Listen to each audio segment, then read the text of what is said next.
আমরা মনে রাখি সূরাতুল ফাতিহার ৩ নম্বর আয়াতে আল্লাহ দিন শব্দকে কর্মফল অর্থে ব্যবহার করেছেন। সূরা আলে ইমরানের ৮৫ নম্বর আয়াতে আল্লাহ দিন শব্দকে ধর্ম অর্থে ব্যবহার করেছেন। সূরা শূরার ১৩ নম্বর আয়াতে আল্লাহ বলেন আকিমুদ্দিন। এখানে দিন অর্থ কর্মফল নয়, দিন অর্থ ধর্মও নয়। এখানে আল্লাহ দিন শব্দকে ইসলামের সহি আকীদা, বিশুদ্ধ মতবাদ অর্থে ব্যবহার করেছেন। আকিমুদ্দিন আয়াতের অর্থ হলো তোমরা ইসলামের বিশুদ্ধ মতবাদে অটল থাকো। কারণ দুনিয়াতে অনেক মানুষ ইসলামের নামে ভ্রান্ত মতবাদ পোষণ করে। এই রকমের চক্রান্ত থেকে সতর্ক করে দিয়ে আল্লাহ বলেছেন আকিমুদ্দিন, ইসলামের সহি আকীদায় অটল থাকো, ইসলামের বিশুদ্ধ মতবাদে অটল থাকো। যেহেতু অনেক মানুষ ইসলামের নামে ভ্রান্ত মতবাদ পোষণ করে, এজন্যই এদেরকে সতর্ক করে দিয়ে আল্লাহ আকিমুদ্দিন বলেছেন, যারা দাবি করো তোমাদের ধর্ম ইসলাম, তোমরা ইসলামের নামে ভ্রান্ত মতবাদ পোষণ করবে না, ইসলামের বিশুদ্ধ মতবাদে অটল থাকো। আকিমুদ্দিন আয়াতে দিন অর্থ ইসলামের বিশুদ্ধ মতবাদ। আকিমুদ্দিন আয়াতে দিন অর্থ ইসলামের বিশুদ্ধ মতবাদ। সাবধান যারা দাবি করো তোমাদের ধর্ম ইসলাম, তোমরা ইসলামের নামে ভ্রান্ত মতবাদ পোষণ করবে না। ইসলামের নামে ভ্রান্ত মতবাদ পোষণকারী দুই প্রকার। এক প্রকারের ভ্রান্ত মতবাদ প্রকাশ্য কুফুরি, দাবি করে এদের ধর্ম ইসলাম আর কুফুরি মতবাদ পোষণ করে। এই রকম নিছক দাবির কারণে মুসলমান হওয়া যায় না, কুফুরি মতবাদের কারণে এই সমস্ত নামধারী মুসলমান কাফের গণ্য হয় আল্লাহর দরবারে। এর একটি উদাহরণ আল্লাহ পাক রব্বুল আলামিন পবিত্র কোরআনের সূরা আহজাবের ৪০ নম্বর আয়াতে বলেছেন, মা কানা মুহাম্মাদুন আবা আহাদিম মির রিজালিকুম ওয়ালাকির রাসূলুল্লাহি ওয়া খাতামান নাবিয়্যিন। এর অর্থ হলো আল্লাহ বলেন মুহাম্মদ সাল্লাল্লাহু আলাইহি ওয়াসাল্লাম তোমাদের বংশগত পিতা নন, বরং আল্লাহর রাসূল হওয়ার সুবাদে তিনি তোমাদের আধ্যাত্মিক পিতা। কি বললেন সূরা আহজাবের ৪০ নম্বর আয়াতে? মুহাম্মদ সাল্লাল্লাহু আলাইহি ওয়াসাল্লাম আমাদের বংশগত পিতা না আধ্যাত্মিক পিতা? এখানে পরবর্তী কথা বোঝার আগে দুই রকম পিতার ডেফিনেশন জানা থাকা দরকার। যে পিতার শরীরের অংশ দ্বারা সন্তানের শরীর গঠন হয়, এমন পিতাকে বংশগত পিতা বলা হয়। আর যার পবিত্র আত্মার পরশে অপরের আত্মা পবিত্র হয়, তাকে আধ্যাত্মিক পিতা বলা হয়। সমস্ত নবী রাসূলগণের আত্মা সকল প্রকার গুনাহ থেকে পবিত্র। তাই এই পবিত্র আত্মার অধিকারী নবীগণের সংস্রবে যারা যায়, তাদের কথা যারা শুনে, তাদের কথা মতো যারা জীবনযাপন করে, এদের আত্মাটাও শেষ পর্যন্ত পবিত্র হয়ে যায়। বুঝে থাকলে এবার বলুন তো, কার পবিত্র আত্মার পরশে কার আত্মা পবিত্র হলো? নবীর পবিত্র আত্মার পরশে উম্মতের আত্মা পবিত্র হলো। এইরকম পবিত্র আত্মার অধিকারী সমস্ত নবী রাসূলগণ। একজনের আত্মাও গুনার দ্বারা কলুষিত নয়, একজন নবীর আত্মাও গুনার দ্বারা কলুষিত নয়। সকল নবীর আত্মা সকল প্রকার গুনাহ থেকে পবিত্র। এই কথাটা আল্লাহ সুস্পষ্ট ভাষায় ঘোষণা দিয়েছেন এক আয়াতে। আল্লাহ বলেন লা ইয়ানালু আহদিজ জালিমিন, গুনাহগারদেরকে আমি নবী বানাই না, আর যাদেরকে নবী বানাই তারা কোনোদিন গুনাহ করে না। আল্লাহর এই ঘোষণাটা দুই একজন নবীর বেলায় ব্যতিক্রম না সকল নবীর বেলায় সার্বজনীন? সার্বজনীন মূলনীতি। সমস্ত নবীগণের জন্য আল্লাহ সার্বজনীন মূলনীতি নির্ধারণ করে দিয়ে বলেন, লা ইয়ানালু আহদিজ জালিমিন, আমি নবুয়তের পদ কোনো গুনাহগারকে দেই না। যাদেরকে নবী বানাই তারা জীবনে কোনোদিন গুনাহ করে না। তাহলে বেগুনাহ নিষ্পাপ হওয়া এটা কোনো নবীর বেলায় ব্যতিক্রম ধর্মী বিশেষণ নয়, এটা সকল নবীর বেলায় সার্বজনীন মূলনীতি। কাজেই কোনো নবীর জীবনের কোনো ঘটনাকে যদি আপনি মন গড়াভাবে ব্যাখ্যা করেন তাহলে তাকে গুনাহগার সাব্যস্ত করতে পারবেন। আমার কথা বুঝে থাকলে বলুন, বিশুদ্ধ ব্যাখ্যার দ্বারা কোনো নবী গুনাহগার সাব্যস্ত হন না মন গড়া উপব্যাখ্যার দ্বারা?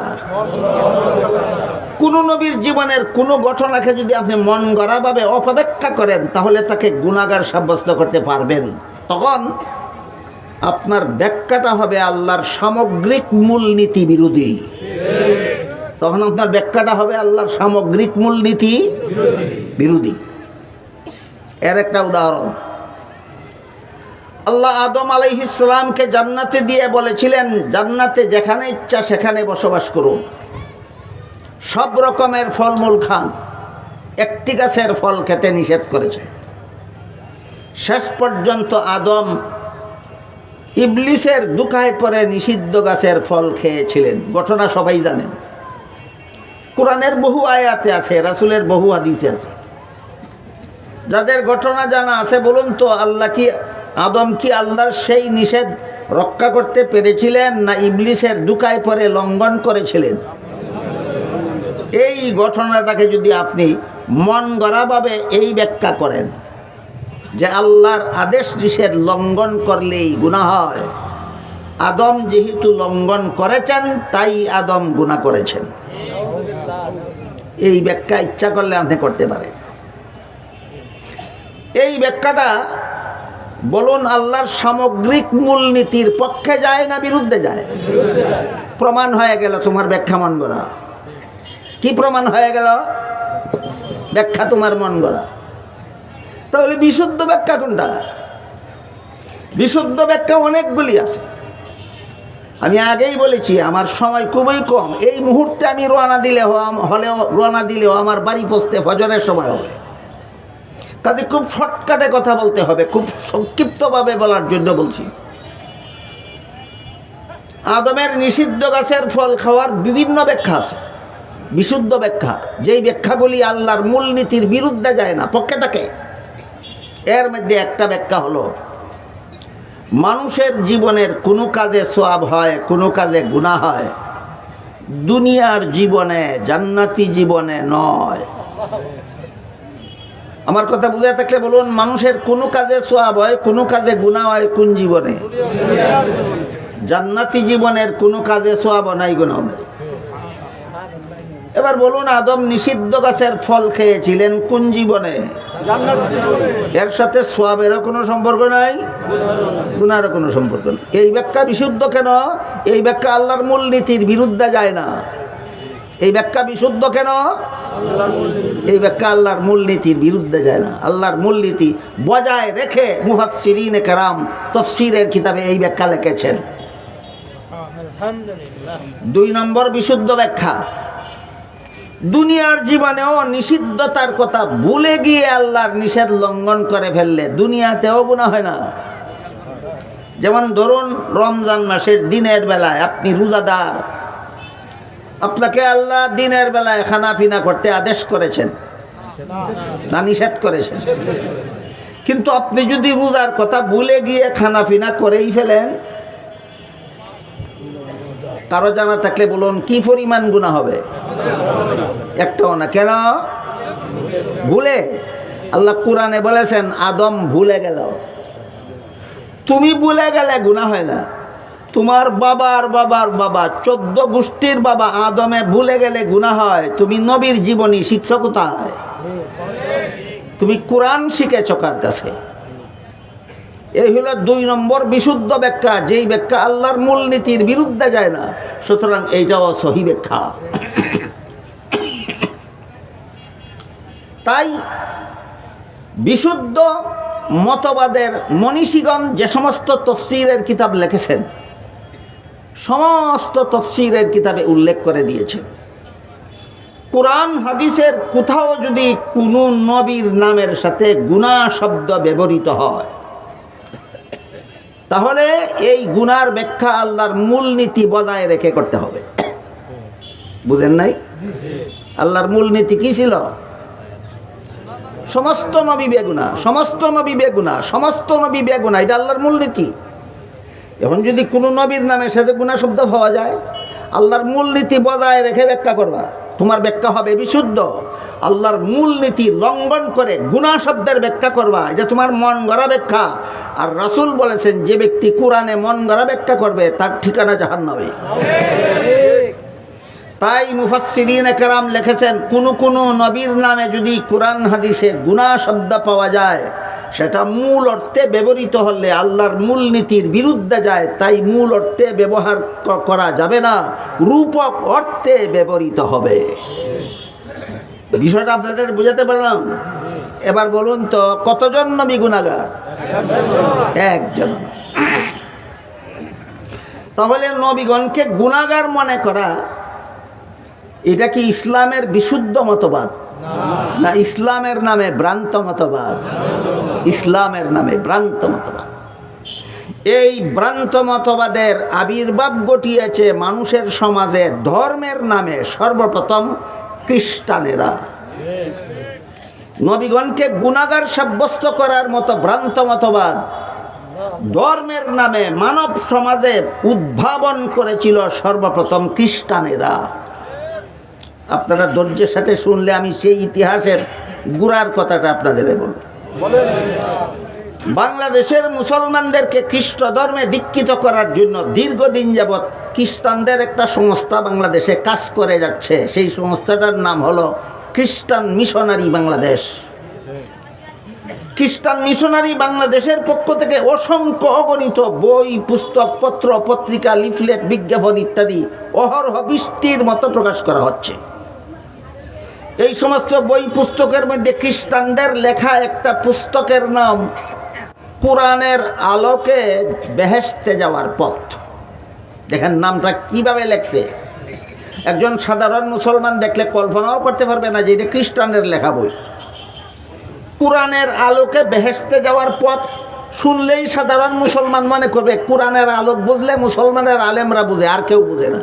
বেহেশতে যাওয়ার পথ চিনলে মুসলমানের আলেমরা চিনে, আর কেউ চিনে না। সুতরাং এটা আলেমদের লেখা বই মনে করে সাধারণ মুসলমান পড়বে, আর এটা পড়লেই খ্রিস্টান হতে বাধ্য হবে। এই রকমের চক্রান্ত করে তারা বইয়ের নাম দিয়েছে কোরআনের আলোকে বেহেশতে যাওয়ার পথ। সেই বইয়ে লিখেছে, প্রথম মানুষ প্রথম পাপিষ্ট। আপনারা বলুন, প্রথম মানুষটার নাম কি? ইনি শুধু প্রথম মানুষ না প্রথম নবীও? হ্যাঁ, প্রথম মানুষও প্রথম নবীও। এই মানুষটাকে প্রথম পাপিষ্ট সাব্যস্ত করলে প্রথম নবী পাপিষ্ট সাব্যস্ত হয়ে যায়। সেই বইয়ে লিখেছে এই মানুষটার পাপ কি ছিল? এই মানুষটার পাপ ছিল জান্নাতে নিষিদ্ধ গাছের ফল খাওয়া। জান্নাতের নিষিদ্ধ গাছের ফল খাওয়াকে যুক্তি হিসাবে দাঁড় করিয়ে আদমকে গুনাহগার সাব্যস্ত করা। খ্রিস্ট ধর্মের এই মতবাদটা বুঝার পরে আপনারা বলুন, এটা মুসলমানি মতবাদ না খ্রিস্টানি মতবাদ? আমি আগেই বলেছি, আদমের নিষিদ্ধ গাছের ফল খাওয়া গুনার আওতায় পড়ে? গুনার আওতায় পড়ে। খ্রিস্টানেরা বলে এইটাই ছিল তার পাপ। সুতরাং প্রথম নবী, প্রথম মানুষ আদম প্রথম পাপিষ্ট, নিষিদ্ধ গাছের ফল খাওয়া ছিল তার পাপ। এরপর এই পাপিষ্ট আদমের বংশে যত নবী জন্মগ্রহণ করেছে, ওই বইয়ে লেখে, পাপিষ্ট আদমের বংশে যত নবী জন্মগ্রহণ করেছে সবগুলি নবী জন্মগত পাপিষ্ট। এদের কি পাপ? এদের পাপ হলো পাপিষ্টের বংশে জন্মগ্রহণ করাটাই এই পাপিষ্ট নবীদের পাপ। আপনারা বলুন তো, একটা অসৎ লোকের ঘরে একটা শিশু সন্তান জন্মগ্রহণ করলে তার বাবা অসৎ হওয়ার কারণে এই শিশু সন্তান পাপিষ্ট হয়, তাইলে এটা কি ধর্মের কথা না ধর্মের নামে গাঁজাখুরি কথা? খ্রিস্ট ধর্মের নামে এমন গাঁজাখুরি কথা খ্রিস্টানেরা তাদের বইয়ে লিখে রেখেছে। এখান থেকে শুরু হইল নবীগণকে গুনাহগার সাব্যস্ত করার গ্রন্থ মতবাদ। এখান থেকে শুরু হলো নবীগণকে গুনাহগার সাব্যস্ত করার গ্রন্থ মতবাদ। এরপরে দেখুন আরো কত বড় জঘন্যতম গাঁজাখুরি কথা সেই বইয়ে তারা লিখেছে যেহেতু পাপিষ্ট আদমের বংশে জন্ম হলে নবীরাও পাপিষ্ট হয় জন্মগতভাবেই, তাই আল্লাহ একজন নবীকে নিষ্পাপ জন্ম দেওয়ার জন্য সেই নবীকে আর পাপিষ্ট আদমের বংশে জন্ম না দিয়ে আল্লাহ নিজের ঔরসে জন্ম দিলেন। একমাত্র তিনি হলেন নিষ্পাপ নবী এবং আল্লাহর পুত্র, তিনি হলেন হযরত ঈসা আলাইহিস সালাম। বুঝে থাকলে আবার বলুন, খ্রিস্ট ধর্মের গাঁজাখুরি নামে খ্রিস্ট ধর্মের এই মতবাদ বুঝে থাকলে বলুন, নবীগণকে গুনাহগার বা পাপিষ্ট সাব্যস্ত করা মুসলমানি মতবাদ না খ্রিস্টানি মতবাদ? বুঝে হোক না বুঝে হোক, যে সমস্ত মুসলমানেরা মন গড়া অপব্যাখ্যার মাধ্যমে নবীগণকে গুনাহগার সাব্যস্ত করে, এরা ইচ্ছায় অনিচ্ছায় খ্রিস্টানদের মতো ধর্মের নামে গাঁজাখুরি মতবাদ চালু করার ষড়যন্ত্রে লিপ্ত। এই জন্য বলছিলাম সূরাতুল ফাতিহার ৩ নম্বর আয়াতে আল্লাহ দিন শব্দকে ব্যবহার করেছেন কর্মফল অর্থে। সূরা আলে ইমরানের 85 নম্বর আয়াতে আল্লাহ দিন শব্দকে ব্যবহার করেছেন ধর্ম অর্থে। সূরা শুরার 13 নম্বর আয়াতে আল্লাহ দিন শব্দ ব্যবহার করেছেন ইসলামের বিশুদ্ধ মতবাদ অর্থে। আকিমুদ্দিন অর্থ ইসলামের বিশুদ্ধ মতবাদে অটল থাকো। বাংলা ভাষা বোঝাবার জন্য আমি বিশুদ্ধ মতবাদ বলেছি। ইসলামী পরিভাষায় বলে সহি আকিদা।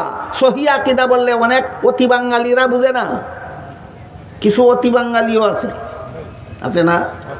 কিছু অতি বাঙালিও আছে। নামাজকে বলে উপাসনা। নামাজকে কি বলে? উপাসনা। আমরা ছোটবেলায় দেখতাম সম্মানিত আলেম বুজুর্গদের নাম বলার সাথে সাথে সাহেব বলা হইত। সাহেব শব্দের মর্ম হইল সাহিবুল ফজলে ওয়াল কামাল, তিনি সুযোগ্য, আল্লাহর দৃষ্টিতে মর্যাদা সম্পন্ন। এই হইল সাহেব শব্দের অর্থ। আজকাল কিছু অতি বাঙালির আবির্ভাব হয়েছে। হিন্দুর নামেও বলে মহোদয়, মুহাদ্দিস সাহেবের নামেও বলে মহোদয়। মহোদয় অর্থ কি? মহাযুগ উদয় সমান মহোদয়। মহাযুগ উদয়, মহাব্যক্তি উদয় হয়েছেন মঞ্চে। এটা তো হিন্দু হইতে পারে, মুহাদ্দিস হইতে পারে। তাহলে হিন্দুর যেই উপাধি মুহাদ্দিসের সেই উপাধি কারা দেয়? অতি বাঙালিরা দেয়। বাঙালি হওয়া অবশ্যই দরকার। আমরা বাঙালি হওয়া খুবই ভালো, অতি বাঙালি হওয়া ভালো নয়।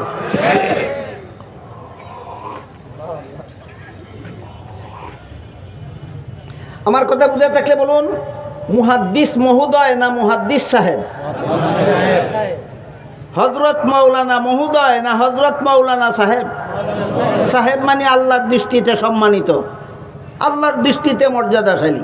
আর মহোদয় হিন্দুও হইতে পারে, মহোদয় ইহুদিও হইতে পারে, মহোদয় খ্রিস্টানও হইতে পারে, মহোদয় বৌদ্ধও হইতে পারে, মহোদয় নাস্তিকও হইতে পারে, মহোদয় বেঈমানও হইতে পারে। এই জন্য বলেছি সূরা শুরার 13 নম্বর আয়াতে যে আল্লাহ বলেছেন আকিমুদ্দিন, এখানে দিন শব্দের অর্থ হইল সহি আকিদা।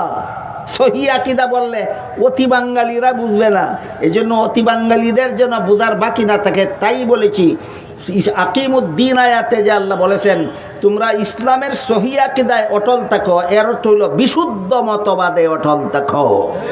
কি মতবাদ? বিশুদ্ধ মতবাদ। অনেক মানুষ ইসলামের নামে কুফরি মতবাদ পোষণ করে। এর 1 নম্বর উদাহরণ কাদিয়ানি। 1 নম্বর উদাহরণ কাদিয়ানি। প্রসঙ্গটা শেষ করি, তারপরে অন্য প্রসঙ্গে যাই। সূরা আহজাবের 40 নম্বর আয়াতে আল্লাহ বলেন ওয়ালাকির রাসূলুল্লাহি ওয়া খাতামান নাবিয়্যিন, মুহাম্মাদুর রাসূলুল্লাহ যেহেতু আল্লাহর রাসূল, তাই তিনি তোমাদের আধ্যাত্মিক পিতা, রুহানি বাবা, আধ্যাত্মিক পিতা। বলতেছিলাম আধ্যাত্মিক পিতা কাকে বলে? যার পবিত্র আত্মার পরশে অপরের আত্মা পবিত্র হয়। সমস্ত নবীগণের আত্মা সকল প্রকার গুনাহ থেকে পবিত্র, তাই নবীগণের সংস্রবে যারা যায়, নবীগণের কথা মতো যারা জীবনযাপন করে, তাদের আত্মাটাও আল্লাহ শেষ পর্যন্ত পবিত্র করে দেন। সুতরাং সমস্ত নবীগণ হলেন আপন আপন উম্মতের আধ্যাত্মিক পিতা। বুঝে থাকলে বলুন তো, একজন দুজন নবী উম্মতের আধ্যাত্মিক পিতা না সকল নবী? সকল নবী। কিন্তু এক হাদিসে আল্লাহ রাসূল বলেন ইন্নাল্লাহা ফাদ্দালানি আলাল আম্বিয়া ওয়া ফাদ্দালা উম্মতি আলাল উমাম। আল্লাহ আমাকে সকল নবীর উপর শ্রেষ্ঠ মর্যাদা দান করেছেন, আর আমার উম্মতকে সকল নবীর উম্মতের উপর শ্রেষ্ঠ মর্যাদা দান করেছেন। আমি সমস্ত নবীগণের চেয়ে শ্রেষ্ঠ, আর আমার উম্মত সকল নবীর উম্মতের চেয়ে শ্রেষ্ঠ। একটু বুঝে শুনে একটা কথার জবাব দিবেন, না বুঝলে চুপ থাকবেন, জবাব আমি দেব। উম্মতের আধ্যাত্মিক পিতা হওয়া কি শুধু আমাদের নবীর একক গুণ, না সকল নবীর ব্যাপক গুণ? তাহলে সূরা আহজাবের 40 নম্বর আয়াতে যে আল্লাহ বললেন ওয়ালাকির রাসূলুল্লাহি, আল্লাহর রাসূল হিসেবে তিনি তোমাদের আধ্যাত্মিক পিতা। আধ্যাত্মিক পিতা হওয়া তো আমাদের নবীর আলাদা গুণ নয়, এটা তো সকল নবীর গুণ। আমাদের নবীর আলাদা গুণ গেল কোথায়? প্রশ্নের জবাবে আল্লাহ বলেন ওয়া খাতামান নাবিয়্যিন, তোমাদের নবীর একক গুণ হইল তিনি খাতামুন নবিয়্যিন। আর কোন নবীকে আমি খাতামুন নবিয়্যিন বানাইনি, একমাত্র তোমাদের নবীকে খাতামুন নবিয়্যিন বানিয়েছি। মনে রাখি, পরবর্তী কথাগুলি বোঝার জন্য সূরা আহজাবের 40 নম্বর আয়াতে আল্লাহ আমাদের নবীকে বৈশিষ্ট্যপূর্ণ গুণে গুণান্বিত হিসাবে খাতামুন নবিয়্যিন উপাধিতে ভূষিত করেছেন। এই খাতামুন নবিয়্যিনের অর্থ কি?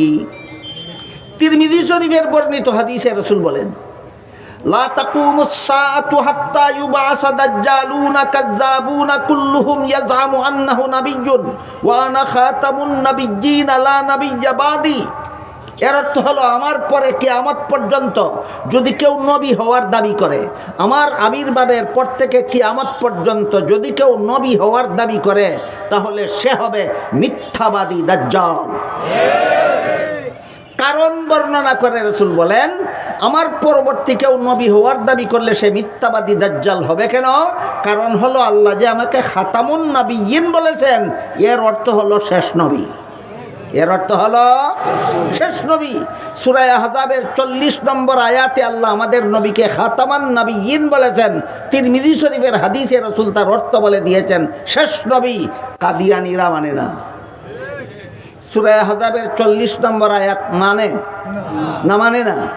কোরআনের কোন আয়াত যে মানে নাই, না মানাটা ইসলামী মতবাদ না কুফরি মতবাদ? অথচ তারা দলের নাম দিয়েছে আহমদিয়া মুসলিম জামাত। আমরা মুসলমানের দল। কিসের নামে কিসের দল? ইসলামের নামে কাফিরের দল। ইসলামের নামে এই জন্য আল্লাহ বলেন আকিমুদ্দিন, সাবধান, ইসলামের নামে কুফরি করবা না। যারা মুসলমান বলে দাবি করো, ইসলামের বিশুদ্ধ মতবাদে অটল দেখো। এটা হলো ইসলামের নামে ভ্রান্ত মতবাদের একটি উদাহরণ। যেই ভ্রান্ত মতবাদের কারণে তার ধর্ম ইসলাম থাকে না, সে কাফের সাব্যস্ত হয়ে যায়। আরেক প্রকার ভ্রান্ত মতবাদ আছে, কাফেরও হয় না, ভ্রান্ত মতবাদের দ্বারা কাফেরও হয় না, নির্ভেজাল মুসলমানও থাকে না। কাফেরও হয় না, নির্ভেজাল মুসলমানও থাকে না। এইটাও ইসলামের নামে ভ্রান্ত মতবাদ। এই ধরনের ভ্রান্ত মতবাদের পর্যায়ে পরে নবীগণকে গুনাহগার সাব্যস্ত করা। এই ধরনের ভ্রান্ত মতবাদের পর্যায়ে পরে কি? নবীগণকে গুনাহগার সাব্যস্ত করা। আলোচনা একটু আগেই করে ফেলেছি। আমার কথা বুঝে থাকলে বলুন, যারা মন গড়া ব্যাখ্যা, অপব্যাখ্যার মাধ্যমে, অপব্যাখ্যার আশ্রয়ে আল্লাহর সামগ্রিক মূলনীতি বিরোধী ব্যাখ্যা করে কোনো না কোনো নবীকে গুনাহগার সাব্যস্ত করে, এরা ইসলামের বিশুদ্ধ মতবাদে আছে, এরা ইসলামের নামে ভ্রান্ত মতবাদী। আল্লাহ পাক রব্বুল আলামিন বলেন আকিমুদ্দিন, সাবধান, ইসলামের নামে ভ্রান্ত মতবাদ পোষণ করবে না। যারা দাবি করো তোমাদের ধর্ম ইসলাম, তোমরা ইসলামের বিশুদ্ধ মতবাদে অটল থাকো। সূরা ফাতিহার 3 নম্বর আয়াতে দিন শব্দকে আল্লাহ কর্মফল অর্থে ব্যবহার করেছেন। সূরা আলে ইমরানের 85 নম্বর আয়াতে আল্লাহ দিন শব্দকে ধর্ম অর্থে ব্যবহার করেছেন। সূরা শূরার 13 নম্বর আয়াতে আল্লাহ দিন শব্দকে ইসলামের বিশুদ্ধ মতবাদ অর্থে ব্যবহার করেছেন। 3টা অর্থ মনে রাখতে পারলে 4র্থ নম্বর অর্থটা বলব। একটু দেখি আপনারা কতজন মনে রাখতে পারলেন। মালিক ইয়াউমিদ্দিন আয়াতে দিন অর্থ কি? কর্মফল। মাইয়াবতাগি গায়রাল ইসলামি দীনান, সূরা আলে ইমরানের 85 নম্বর আয়াতে দিন অর্থ কি? ধর্ম। সূরা শূরার 13 নম্বর আয়াতে আকিমুদ্দিন আয়াতে দিন অর্থ কি? ইসলামের বিশুদ্ধ মতবাদ। এবার তাহলে 4 নম্বর অর্থটা বলি। আমি আপনাদের সামনে আজকে যে আয়াত তিলাওয়াত করেছি সেটা হলো সূরা মায়েদার 3 নম্বর আয়াতের সামান্য অংশ। এখানে আল্লাহ বলেন আল ইয়াউমা আকমালতু লাকুম দীনাকুম, আজকে আমি তোমাদের দিনকে পরিপূর্ণ করে দিলাম। এখানে দিন অর্থ কর্মফল নয়, এখানে দিন অর্থ ধর্মও নয়, এখানে দিন অর্থ বিশুদ্ধ মতবাদ নয়, এখানে দিন শব্দকে আল্লাহ ইসলামের বিধিবিধান অর্থে ব্যবহার করেছেন। আয়াতের অর্থ হলো আজ থেকে আমি তোমাদের ইসলামের যাবতীয় বিধিবিধান পরিপূর্ণ করে দিলাম। একটু দয়া করে বলবেন বুঝে থাকলে, আল ইয়াউমা আকমালতু লাকুম দীনাকুম আয়াতে যে আল্লাহ বলেছেন আজকের থেকে আমি তোমাদের দিনকে পরিপূর্ণ করে দিলাম, এখানে দিন অর্থ ইসলামের বিধিবিধান পরিপূর্ণ করে দিলাম। ইসলাম মানব জীবনের কিয়ামত পর্যন্ত মানব জীবনের সব সমস্যার সমাধান একমাত্র ইসলামের বিধিবিধানে নিহিত আছে। মানব জীবন কিয়ামত পর্যন্ত কোনো মানুষ কোনো দুনিয়াতে কোনো সমস্যার সম্মুখীন হলে সমাধানের জন্য ইসলামের বাইরে কোথাও যেতে হবে না। সব সমস্যার সমাধান ইসলামের বিধিবিধান, সব সমস্যার সমাধান ইসলামের বিধিবিধান। এখানে একটা প্রশ্ন আসতে পারে, বর্তমান বিশ্বে প্রায় সবগুলি দেশের, যত দেশে মুসলমান মসজিদে আজান দেয়, একামত দেয়, জমাতে নামাজ পড়ে, প্রায় সবগুলিতে দেখা যায় মাইকে আজান দেয়। অনেকখানে মাইকে একামত দেয়, অনেক বেশি মুসল্লি হইলে মাইকে নামাজও পড়ানো হয়। আপনাদের এলাকায় মাইকে আজান দেওয়া হয় কোথাও? এই মাইকে আজান দেওয়া ইসলামের বিধান? আপনারা জবাব দেবেন, আমি প্রশ্নটা বলি, আমি জবাব আমি দেব। এই মাইকে আজান দেওয়া ইসলামের বিধান মতো জায়েজ না না জায়েজ? যদি বলেন জায়েজ, বলুন কোরআন হাদিসের কোথায় আছে। যদি বলেন না জায়েজ, বলতে হবে কোরআন হাদিসের কোথায় আছে। অথচ মাইকে আজান দেওয়া, মাইকে একামত দেওয়া, মাইকে নামাজের ইমামতি করা জায়েজ অথবা না জায়েজ এমন কথা কোরআনেও খুঁজে পাবেন না, হাদিসেও খুঁজে পাবেন না। তাইলে ইসলামের বিধিবিধান সব সমস্যার সমাধান হলো কিভাবে? প্রশ্ন বোঝাতে পারলাম? প্রশ্নের সংক্ষিপ্ত জবাব, ইসলামের বিধিবিধান মানব জীবনের সব সমস্যার সমাধান, কথাটা আল্লাহ বলেছেন সূরা মায়েদার 3 নম্বর আয়াতে। কিন্তু এই বিধানগুলি পাওয়া যাবে কোথায়? এই প্রশ্নের জবাব এখানে নেই। এই প্রশ্নের জবাব দিয়েছেন আল্লাহ সূরা নিসার 59 নম্বর আয়াতে। ইসলামের যাবতীয় বিধিবিধান পাওয়া যাবে কোথায়? এই প্রশ্নের জবাব সূরা মায়েদার 3 নম্বর আয়াতে নেই। এই প্রশ্নের জবাব দিয়েছেন আল্লাহ সূরা নিসার 59 নম্বর আয়াতে। সেখানে আল্লাহ বলেন, ইয়া আইয়ুহাল্লাযীনা আমানু আতিউল্লাহ ওয়া আতিউর রাসূল ওয়া উলিল আমরি মিনকুম ফাইন তানাযাতুম ফি শাইইন ফারুদ্দুহু ইলাল্লাহি ওয়ার রাসূল। কোন সূরার? নিসা কত নম্বর আয়াত? 59 নম্বর আয়াত। এই আয়াতের ব্যাখ্যা প্রসঙ্গেই আমি খুতবার সাথে সাথে 3টা হাদিস পড়েছি। এই 3 হাদিস এই আয়াতের ব্যাখ্যা। এক হাদিসে রাসূল বলেন, তারাকতু ফীকুম আমরাইনি লান তাদিল্লু মা তামাসসাকতুম বিহিমা কিতাবাল্লাহি ওয়া সুন্নাত রাসূল। এর অর্থ হলো, হে আমার উম্মত মুসলমানেরা, আমি দুনিয়ার থেকে বিদায় কালে তোমাদের হাতে 2টি জিনিস রেখে যাচ্ছি।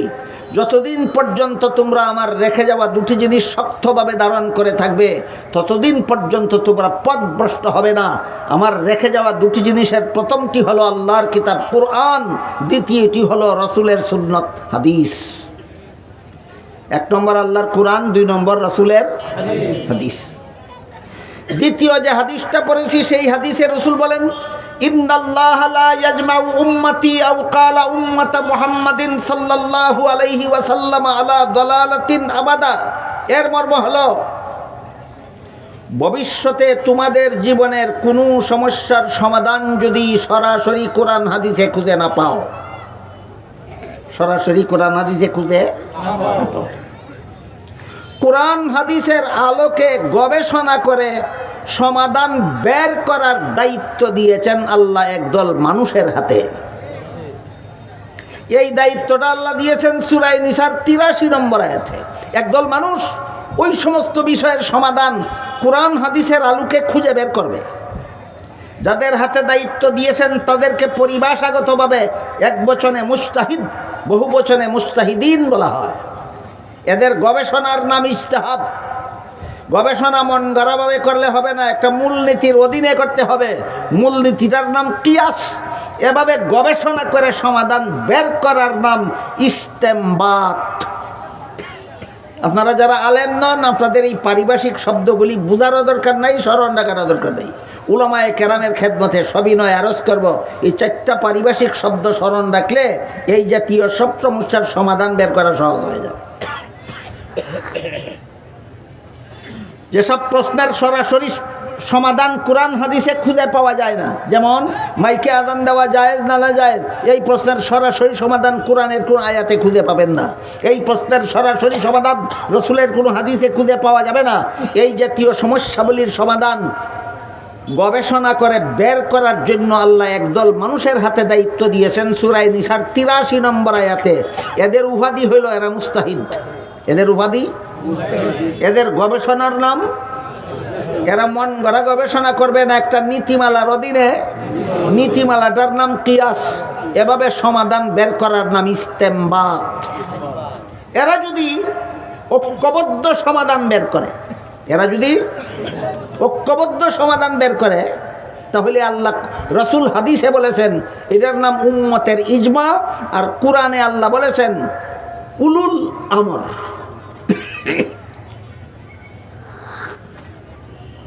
এই ব্যাপারে হাদিস শরীফে রাসূল বলেন, যেই বিষয়ে সরাসরি সমাধান কোরআন হাদিসে খুঁজে পাওয়া যায় না, এই বিষয়ের সমাধান বের করার জন্য আল্লাহ যেসব মুস্তাহিদদের হাতে দায়িত্ব দিয়েছেন, তারা যদি ঐক্যবদ্ধ সমাধান বের করেন, তাহলে তাদের বের করা সমাধানটা কোরআন হাদিসে সরাসরি না থাকলেও মুস্তাহিদগণের ঐক্যবদ্ধ সমাধানটাই আল্লাহর দৃষ্টিতে শতকরা 100% নির্ভুল ইসলামী বিধান গণ্য হবে। মুস্তাহিদরা ঐক্যবদ্ধভাবে ভবিষ্যতে সমাধান বের করবে। আল্লাহর রাসূল অগ্রিম সমর্থন দিয়ে বলে গেছেন, বের করবা তোমরা ভবিষ্যতে, আমি অগ্রিম বলে দিলাম, তোমাদের বের করা সমাধানটাই আল্লাহর দৃষ্টিতে শতকরা 100% নির্ভুল ইসলামী বিধান বলে গণ্য হবে। এই মুস্তাহিদদের ঐক্যবদ্ধতাকে সূরা বলা হয়েছে। এই উম্মতের ইজমার 3টা স্তর আছে। একটা সাহাবায়ে কেরামের ইজমা, একটা মুস্তাহিদ ইমামগণের ইজমা, একটা যুগ শ্রেষ্ঠ আলেমগণের ইজমা। আপনারা যারা আলেম নন, আপনাদের মনে রাখা জরুরি না, যেটুকু বুঝেন, যেটুকু মনে রাখেন, এটি যথেষ্ট। কিন্তু উলামায়ে কেরামের খেদমতে সবিনয় করজোরে আবেদন করব, মেহরবানি করে ইজমার 3টা স্তরের কথা স্মরণ রাখুন, অনেক সমস্যার সমাধান বের হয়ে যাবে। ইজমার 3টা স্তর, একটা সাহাবাদের ইজমা, একটা মুস্তাহিদ ইমামগণের ইজমা, একটা যুগশ্রেষ্ঠ মুফতিগণের ইজমা। 3টা ইজমার 3টা বৈশিষ্ট্য আছে। সাহাবাদের ঐক্যবদ্ধ সমাধান বের করলে পরে কোনো মজহাবের ইমামের অধিকার থাকে না সেই ব্যাপারে ভিন্ন মত পোষণ করার। মজহাবের ইমামগণ ঐক্যবদ্ধ সিদ্ধান্ত দিলে দুনিয়ার কোনো আলেমের অধিকার থাকে না ভিন্ন মত পোষণ করার। যুগশ্রেষ্ঠ মুফতিগণ ঐক্যবদ্ধ সিদ্ধান্ত দিলে কোনো আলেম ছাড়া অন্য কোনো লোকের অধিকার থাকে না মন্তব্য করার। এবার 3টা ইজমার 3টা উদাহরণ দিচ্ছি শুনুন। রাসূলের ইন্তেকালের পর রাসূলের প্রথম খলিফা কে হবেন, এটা একটা প্রশ্ন। কোরআনের কোনো আয়াতে এর কোনো উত্তর নেই, রাসূলের কোনো হাদিসেও সুস্পষ্টভাবে উল্লেখ নাই যে আমার পরে আবু বকর হবে আমার প্রথম খলিফা, এমন কথা নাই। কাজেই কোরআনে পাওয়া গেল না প্রশ্নের জবাব, হাদিসে পাওয়া গেল না প্রশ্নের জবাব। কি করতে হবে? বলতে হবে কোরআন হাদিসে সব সমস্যার সমাধান নাই, নাকি আরেক পথ আছে মুস্তাহিদগণের ইজতিহাদ, সাহাবায়ে কেরাম ইজতিহাদে বসলেন। সমস্ত সাহাবাগণ সহিহ বুখারী শরীফের বর্ণিত একটি হাদিসের আলোকে গবেষণা করে সিদ্ধান্ত দিলেন একমাত্র আবু বকর সিদ্দিক রাদিয়াল্লাহু আনহু রাসূলের প্রথম খলিফা হওয়ার যোগ্য। আবু বকর রাসূলের প্রথম খলিফা হওয়ার যোগ্য, এই কথাটা কোরআনে ছিল না, হাদিসে ছিল না। এই ইসলামের বিধানটা পেলাম কোথায়? সাহাবাদের ইজমায়। বিধানটা পেলাম কোথায়? সাহাবাদের ইজমায়। সাহাবাদের ইজমার বৈশিষ্ট্য হলো কোনো মজহাবের ইমামেরও অধিকার নাই দ্বিমত পোষণ করার। আবু বকর রাসূলের প্রথম যোগ্য খলিফা, সাহাবাদের ঐক্যমতে সিদ্ধান্ত হয়েছে। ইমাম আবু হানিফার দ্বিমত নাই, ইমাম শাফিঈর দ্বিমত নাই, ইমাম মালিকের দ্বিমত নাই, ইমাম আহমদ বিন হাম্বলের দ্বিমত নাই। বলতে পারবেন কেন? দ্বিমত করার অধিকার নাই, সাহাবাদের ঐক্যবদ্ধ হয়ে গেছে। সাহাবাদের ঐক্যবদ্ধ সিদ্ধান্ত। আবু হানিফার অধিকার নাই ভিন্ন মত পোষণ করার, শাফিঈর অধিকার নাই ভিন্ন মত পোষণ করার, ইমাম মালিকের অধিকার নাই ভিন্ন মত পোষণ করার, ইমাম আহমদ বিন হাম্বলের অধিকার নাই ভিন্ন মত পোষণ করার।